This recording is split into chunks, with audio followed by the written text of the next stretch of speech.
parle. Chaque jour, Charles et Carole vous présentent la leçon de l'école du sabbat.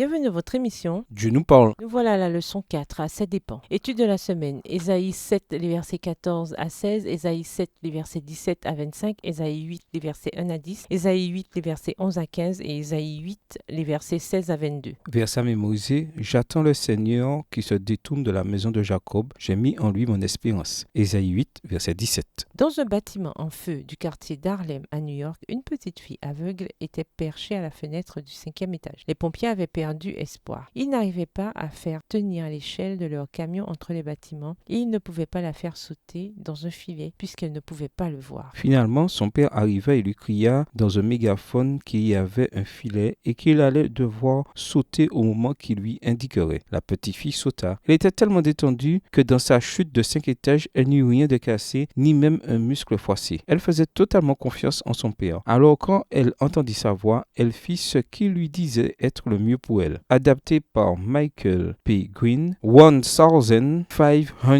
Illustration for Biblical Preaching. 1500 illustrations pour prêcher. Page 135. De la même manière, Dieu a donné des preuves convaincantes qu'il voulait ce qu'il y a de mieux pour ses enfants. Mais ils ont rejeté les eaux qui coulent doucement, c'est-à-dire la douceur avec laquelle il leur était présenté. Ainsi, il dut leur parler plutôt à travers les puissantes et grandes eaux du fleuve. Quelle leçon pouvons-nous apprendre de leurs erreurs? Au revoir. Et à demain si Dieu veut.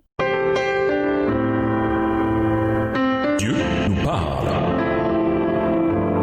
Chaque jour, Charles et Carole vous présentent la leçon de l'école du sabbat.